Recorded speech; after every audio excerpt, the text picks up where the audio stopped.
안녕하세요. 오늘은 참 많은 분들이 궁금해하시는데 근데 또 막상 들여다보면 복잡하게 느껴지는 주제, 바로 근로관계 종료에 대해 좀 깊이 있게 이야기 나눠보려고 합니다. 네, 뭐 갑작스러운 해고 통보부터 또 반대로 직원이 그냥 예고 없이 출근 안 하는 상황까지 실제 현장에서 벌어질 수 있는 정말 다양한 사례들을 바탕으로요. 당신이 꼭 알아야 할 핵심 정보들을 명쾌하게 정리해 드릴게요. 저희가 참고한 자료는 생활노동법 30선에서 발췌한 좀 생생한 내용들입니다. 네, 반갑습니다. 사실 근로계약 시작도 중요하지만 어쩌면 더 중요하고 좀 민감할 수 있는 게 바로 이 종료 단계거든요. 그렇죠. 법적인 절차나 요건을 제대로 모르면 회사 입장에서는 예상 못한 법적 분쟁에 휘말릴 수도 있고요. 또 근로자 입장에서는 당연히 누려야 할 권리를 놓칠 수도 있습니다. 오늘 저희 대화를 통해서 근로관계 종료 시에 마주칠 수 있는 여러 상황들, 여기에 대해 좀 명확히 이해하시고 불필요한 오해나 분쟁을 예방하는 데 실질적인 도움을 얻으셨으면 좋겠습니다. 좋습니다. 자, 그럼 하나씩 좀 자세히 들여다볼까요? 가장 먼저 회사가 직원을 내보내야 할 때, 그러니까 해고의 기본적인 절차부터 좀 짚어보죠. 회사가 직원을 해고하려면 어떤 점을 가장 먼저 신경 써야 할까요? 가장 기본적이면서도 정말 중요한 것이 바로 해고 예고입니다. 법에서는 사용자가 근로자를 해고하려면 최소 30일 전에 미리 알려줘야 한다, 이렇게 규정하고 있거든요. 30일 전이요? 네. 만약에 이 30일의 기관을 주지 않고 바로 당장 나가라, 즉시 해고한다면 그 대신에 30일분 이상의 통상임금, 이걸 보통 해고수당이라고 부르죠. 음, 이걸 지급해야 합니다. 아하. 둘 중 하나는 반드시 지켜야 하는 거죠. 예고를 하던가, 예고 안 했으면 수당을 주던가. 그러니까 최소 한 달 전에 알려주거나 아니면 뭐 그 기간 동안 먹고 살 돈 한 달치 월급에 해당하는 돈을 줘야 한다. 이 말씀이시군요. 맞습니다. 이 30일이라는 기간이 근데 왜 필요한 건가요? 이게 그냥 뭐 형식적인 절차 같은 건가요? 그 이상의 의미가 있습니다. 이 제도는 근로자가 갑작스럽게 직장을 잃게 됐을 때, 다른 직장을 구하거나 아니면 당장 생계를 유지할 최소한의 시간을 좀 벌어주기 위한 법적인 배려라고 보시면 돼요. 아, 시간을 벌어주는 거군요. 네, 예측 가능성을 줘서 충격을 좀 완화하려는 거죠. 단순한 절차가 아니라 어떻게 보면 일종의 사회적 안전망 역할도 하는 셈입니다. 아하, 갑작스러운 소득 단절의 충격을 좀 줄여주려는 거군요. 이해가 되네요. 그런데 이게 모든 직원, 모든 상황에 다 적용되는 건가요? 뭐 예외 같은 건 없을까요? 네, 몇 가지 중요한 예외가 있습니다. 우선 계속 일한 기간이 3개월이 채 안 된 근로자 있잖아요. 이런 분들에게는 이 해고 예고 의무가 적용되지 않아요. 아, 3개월 미만. 네, 또 지진이나 홍수 같은 천재지변으로 도저히 사업을 계속할 수 없게 된 그런 불가항력적인 상황도 예외고요. 그리고 마지막으로 가장 좀 주의해야 할 예외인데, 근로자가 명백히 고의로 사업에 막대한 지장을 주거나 회사 재산에 큰 손해를 입힌 경우입니다. 고의로요. 네, 예를 들면 거래처로부터 몰래 금품을 받았다거나 회사 공금을 이렇게 빼돌렸거나 아니면 중요한 회사 기물을 일부러 막 부셨다거나 이런 심각한 비위 행위가 여기에 해당될 수 있겠죠. 이런 경우는 예고 없이 즉시 해고가 가능할 수도 있습니다. 그렇군요. 고의적이고 아주 심각한 잘못이 있다면 예외가 될 수 있다 이 말씀이네요. 그럼 이 해고 예고는 어떤 방식으로 해야 하나요? 꼭 서면으로 해야 하는지 아니면 그냥 말로 다음 달까지 나오세요. 이렇게 해도 괜찮은 건가요? 법적으로만 보면 구두 예고도 불가능한 건 아닙니다. 그런데 나중에 가서 언제 예고했냐, 나는 그런 말 들은 적 없다, 이런 불필요한 다툼이 생길 수 있잖아요. 아, 그렇죠. 그래서 분쟁을 미리 막으려면 가급적이면 서면으로 날짜를 딱 명확히 해서 통지하는 것이 가장 안전하고 확실한 방법입니다. 그리고 예고 기간 30일은 통지받은 다음 날부터 계산해요. 그러니까 쉽게 말해서 6월 30일에 헤어지려면 최소한 5월 31일에는 우리 이제 그만 만나자라고 말해야 딱 한 달의 시간을 주는 셈이죠. 하하, 네. 그런데 만약에 회사가 너무 바빠서 깜빡했거나 뭐 사정이 있어서 2, 30일 예고를 지키지 못했다면 그 해고는 무효가 되는 건가요? 서류 보니까 그건 또 아니라고 하던데요. 네, 그 부분이 꽤 중요하고 좀 헷갈리기 쉬운 지점입니다. 해고 예고는 해고 절차의 일부예요. 이걸 안 지키면 법 위반으로 처벌받을 수도 있고 해고 수당을 줘야 할 의무가 생기죠. 하지만 해고 예고를 하지 않았다는 그 사실 자체만으로 해고의 정당성, 그러니까 해고 사유 자체가 부정되는 건 아닙니다. 아, 그래요? 네, 다시 말하면 해고할 만한 정당한 이유가 있었다면 예고 절차를 빠뜨렸더라도 해고 자체는 유효할 수 있다는 거죠. 다만 절차 위반에 따른 법적 책임, 벌칙이나 수당 지급 같은 건 별개로 져야 하고요. 아, 그러니까 절차를 안 지키면 벌금받지만 해고 자체는 유효할 수도 있다. 그런 말씀이시군요. 그렇죠. 그렇다면 해고 통지에서 정말 중요한 이것 없이는 절대 안 된다 하는 핵심은 뭘까요? 바로 서면 통지와 사유 명시입니다. 근로기준법에서는 사용자가 근로자를 해고하려면 반드시 해고 사유와 해고 시기를 구체적으로 적어서 서면으로 통지해야 한다고 아주 명확하게 규정하고 있어요. 서면으로? 네, 여기서 가장 강력한 점은 뭐냐면 이 서면 통지 요건을 지키지 않으면 해고 사유가 아무리 정당했더라도 그 해고는 절차상 하자로 인해서 처음부터 효력이 없다, 즉 무효가 된다는 겁니다. 와, 무효요? 네, 해고 예고랑은 완전 차원이 다른 거죠. 여기서 말하는 서면은 원칙적으로 종이 문서를 의미하고요. 서면 통지가 없으면 그냥 아예 무효라니 이거 정말 중요한 포인트네요. 그런데 요즘은 사실 이메일도 정말 많이 쓰잖아요. 혹시 급한 경우에 이메일로 해고 통지를 보내는 건 이건 절대 안 되는 건가요? 원칙은 여전히 종이 문서가 맞습니다. 다만 시대가 변하면서 판례가 아주 예외적인 경우로 인정하기도 했어요. 대법원 판례를 보면 이메일이라도 누가 봐도 이건 해고 통지다 알 수 있고 해고 사유와 시기가 구체적으로 명시되어 있고 또 근로자가 그 이메일을 받아서 내용을 확실히 알 수 있었다면 이런 경우에는 예외적으로 서면 통지 효력을 인정한 사례가 있긴 합니다. 와, 그런 판례가 있군요. 네. 하지만 이건 어디까지나 예외적인 경우고 여전히 가장 확실하고 분쟁 소지가 적은 방법은 직접 전달하고 확인 서명을 받거나 아니면 내용 증명 같은 등기고편으로 보내는 겁니다. 카카오톡 메시지나 그냥 단순 문자 메시지 같은 경우는 현재로서는 서면 통지로 인정받기는 매우 어렵다고 봐야 하고요. 그렇군요. 그 이메일 관련 판례도 그럼 모든 이메일 통지를 다 인정한 건 아니고 아주 예외적인 경우에만 해동된다고 봐야겠네요. 그렇죠. 조심해야죠. 그럼 해고 사유는 얼마나 자세하게 적어야 하나요? 예를 들어서 그냥 취업규칙 제10조 위반함 이렇게만 적으면 안 되는 건가요? 네, 그렇게만 적으면 부족하다고 봅니다. 법원에서는 근로자가 내가 정확히 어떤 잘못 때문에 또는 어떤 이유 때문에 해고되는지를 구체적으로 알 수 있을 정도로는 적어야 한다고 보고 있어요. 구체적으로? 네, 단순히 취업규칙 조항 번호만 나열하거나 업무 태만, 직장 내 풍기문란처럼 너무 추상적인 표현만으로는 근로자가 뭘 잘못했는지 알기 어렵고 그래서 방어권을 행사하기도 어렵다고 보는 거죠. 구체적인 비위 사실이라든지 평가 내용이라든지 이런 걸 좀 명시해야 합니다.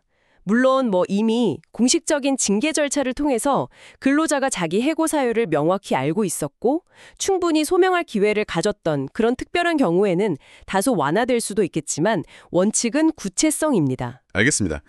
자, 이번에는 신입사원 채용할 때 자주 등장하는 시용기간에 대해서 좀 여쭤볼게요. 이게 수습이랑은 좀 다르다고 하던데요. 네, 맞아요. 시용기간 중에 평가 결과가 나쁘다는 이유로 정식 채용을 안 하는 것, 이것도 해고에 해당하는 건가요? 네, 아주 좋은 질문입니다. 먼저 수습과 시용을 좀 구분하는 게 중요한데요. 수습은 보통 정식 채용이 확정된 다음에 업무 적응이나 교육 목적으로 두는 기간, 이걸 의미하는 경우가 많고요. 반면에 시용은 말 그대로 시험 삼아 한번 사용해 본다는 의미로 정식 채용 여부를 최종 결정하기 위한 평가 기간의 성격이 아주 강합니다. 아, 평가 기간? 네, 근로계약서에 일정 기간 근무 후의 평가 결과에 따라서 본채용 여부를 결정한다. 이런 취지의 내용이 있다면 이건 보통 시용 계약으로 봅니다. 그리고 중요한 것은 시용 기간 만료 후에 본채용을 거부하는 것. 이것도 법적으로는 해고에 해당한다는 점입니다. 아, 그것도 해고군요. 그럼 시용기간 중 평가는 회사가 그냥 마음대로 해도 되는 건가요? 어떤 기준으로 평가해야 좀 공정하다고 볼 수 있을까요? 당연히 마음대로 할 수는 없죠. 평가의 객관성하고 공정성 그리고 합리성의 핵심입니다.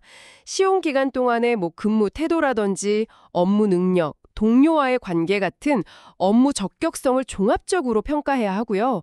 그 평가 기준이나 방법이 사전에 어느 정도 명확하게 설정되어 있어야 합니다. 기준이 명확해야 한다. 그렇죠. 예를 들어서 처음부터 탈락시킬 인원을 딱 정해놓고 그냥 형식적으로 평가를 진행한다거나 아니면 점수가 낮은 구체적인 근거나 사례는 없이 그냥 단순히 우리 회사랑 좀 안 맞는 것 같다는 식의 주관적인 판단만으로는 정당한 평가로 보기 어렵습니다. 물론 일반적인 정규직 해고보다는 시용 근로자에 대한 해고, 즉 본채용 거부의 정당성 인정 범위가 다소 넓게 해석되기는 합니다만 역시 객관적으로 합리적인 이유가 존재하고 사회 통념상 그 거부가 타당하다고 인정될 수 있어야 합니다. 시용 근로자 해고도 결국 해고라면 아까 앞에서 이야기했던 해고 예고나 서면 통지 이런 게 다 필요한 건가요? 네, 정확합니다. 시용기간 만료 후에 본채용을 거부하는 것도 법적으로는 해고이기 때문에 계속 근로기간이 3개월 이상 되었다면 똑같이 30일 전 해고 예고 또는 해고 수당 지급 의무가 있습니다. 아, 3개월 이상이면 네. 그리고 가장 중요한 것, 본 채용 거부 사유와 시기를 명시해서 서면으로 통지해야 합니다. 단순히 시용기간 만료되었으니 내일부터 나오지 마세요라거나 평가 결과 본 채용 기준에 미달해서 채용 안 하기로 했습니다. 이 정도로는 부족하고요.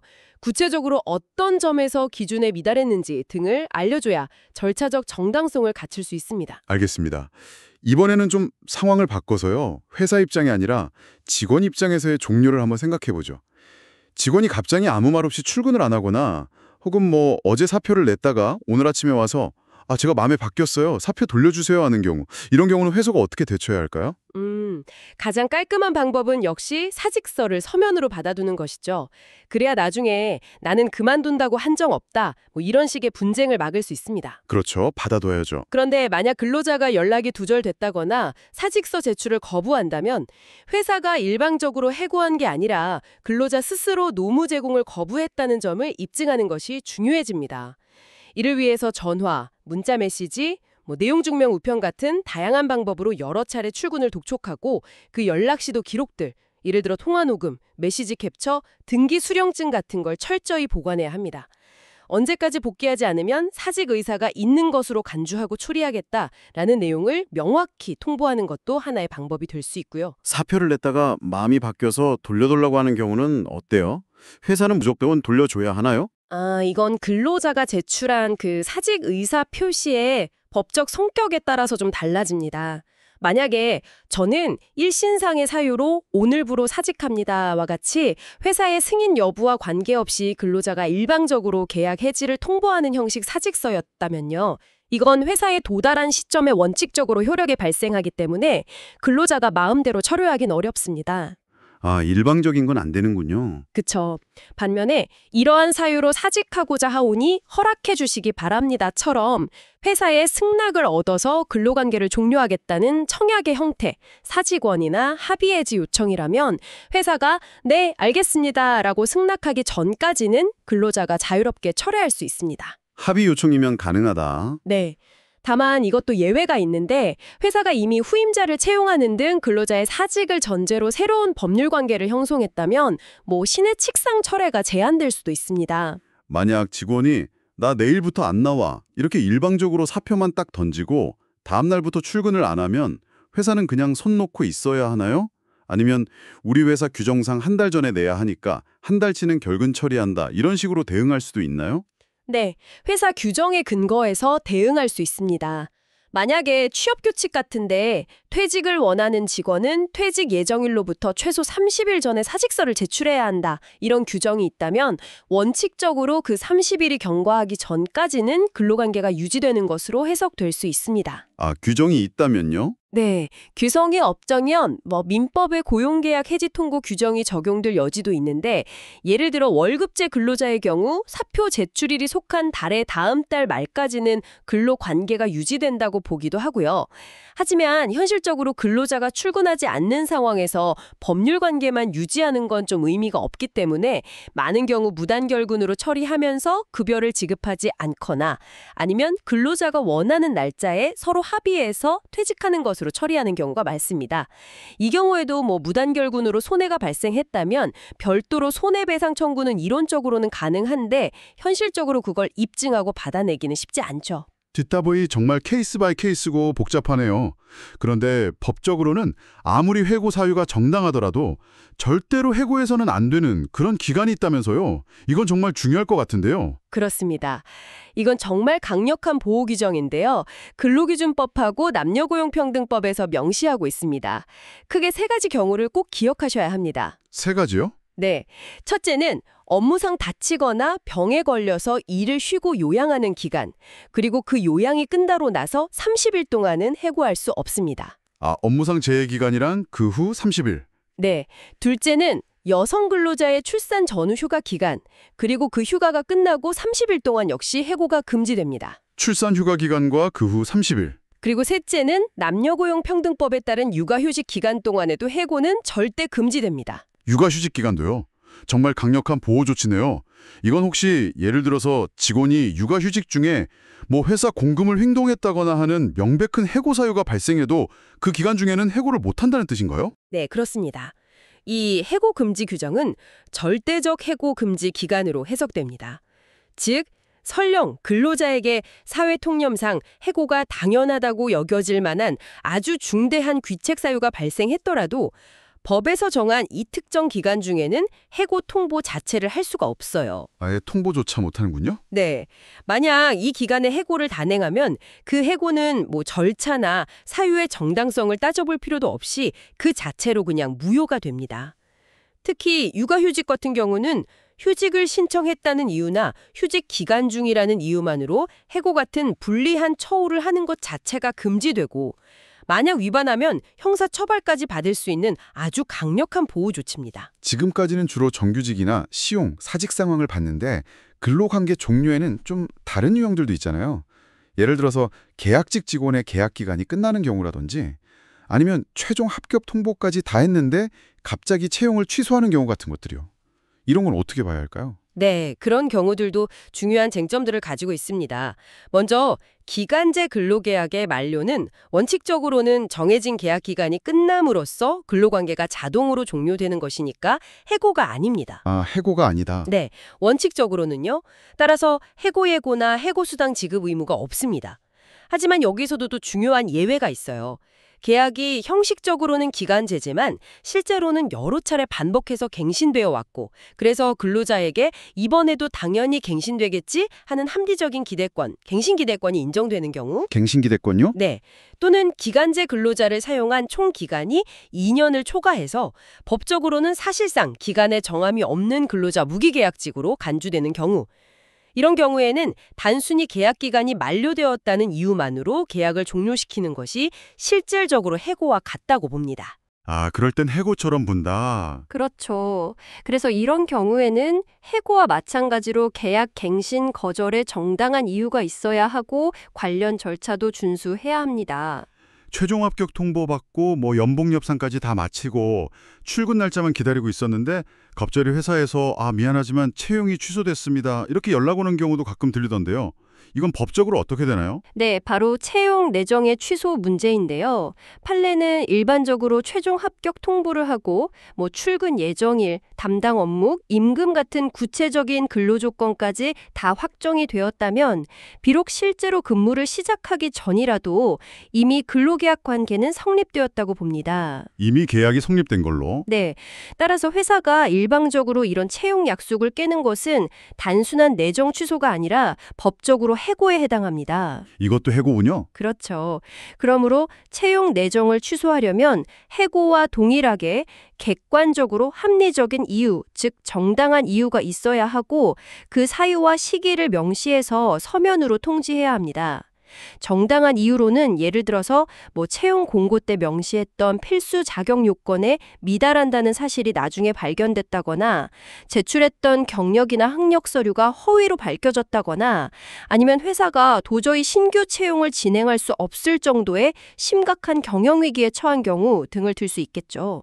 단순히 더 마음에 드는 다른 지원자가 나타났다거나 회사 내부 사정이 좀 바뀌었다는 정도로는 정당한 해고 사유로 인정받기 어렵습니다. 만약 이런저런 이유로 결국 부당해고 판정을 받게 되면 근로자는 구체적으로 어떤 구제를 받을 수 있나요?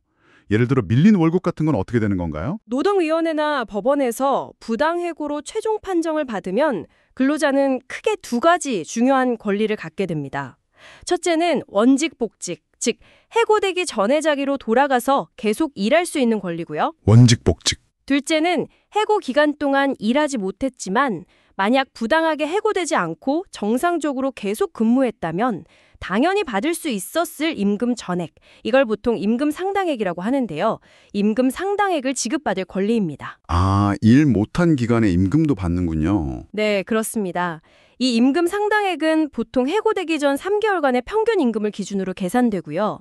만약 회사가 정당한 이유 없이 노동위원회의 복직 명령이나 임금 지급 명령을 이행하지 않으면 이행을 강제하기 위해서 상당한 금액의 이행강제금이 반복적으로 부과될 수도 있습니다. 와, 정말 꼼꼼하게 짚어봐야 할 내용이 한두 가지가 아니네요. 해고든 사직이든 이 근로관계가 마무리될 때는 정말 명확한 절차와 근거, 그리고 소통이 필수적이구나 하는 생각이 듭니다. 네, 정말 그렇죠. 특히 오늘 이야기 나눈 것처럼 서면 통지라든지 사유를 구체적으로 밝히는 것 같은 이런 형식적인 절차 하나하나가 법적으로는 엄청난 효력 차이를 가져올 수 있다는 점, 이건 정말 꼭 기억해야겠어요. 맞습니다. 여기서 좀 흥미로운 점은 법 조항 하나하나의 의미를 아는 것도 물론 중요하지만 결국 그 바탕에는 서로의 입장을 좀 존중하고 예측 가능성을 부여하려는 그런 취지가 깔려 있다는 겁니다. 아, 법은 근로자의 권리를 보호하기 위해서 여러 장치를 마련해두는 동시에 또 회사 운영의 현실적인 어려움 또한 일정 부분 고려하고 있거든요. 중요한 것은 결국 법의 테두리 안에서 양측 모두 자신의 권리와 의무를 명확히 인지하고 가능한 한 감정적인 대립보다는 좀 합리적인 소통을 통해서 원만하게 관계를 마무리하려는 그런 지혜가 필요하다는 점이겠죠. 오늘 저희가 나눈 이야기들이 혹시라도 이런 근로관계 종료 문제로 고민하고 계셨거나 앞으로 마주할 수도 있는 당신에게 실질적인 길잡이가 되었기를 바랍니다. 아, 정말 복잡하게만 느껴졌던 이 주제에 대해서 조금이나마 명확한 그림을 그리는데 보탬이 되었으면 좋겠네요. 마지막으로 한 가지 질문을 던져보고 싶습니다. 혹시 당신의 근로계약서나 현재 다니고 있는 회사의 취업 규칙을 자세히 들여다보신 적이 있으신가요? 아, 오늘 저희가 이야기 나눈 해고 예고, 서면 통지 의무, 해고가 금지되는 기간, 시용 기간의 평가 기준 같은 이런 내용들이 그 문서들에는 과연 어떻게 반영되어 있는지 한번 시간을 내서 확인해 보시는 것은 어떨까요? 어쩌면 지금의 작은 확인 하나가 미래에 발생할지도 모르는 큰 오해나 분쟁을 미리 막아주는 가장 확실한 예방주사가 될 수도 있습니다.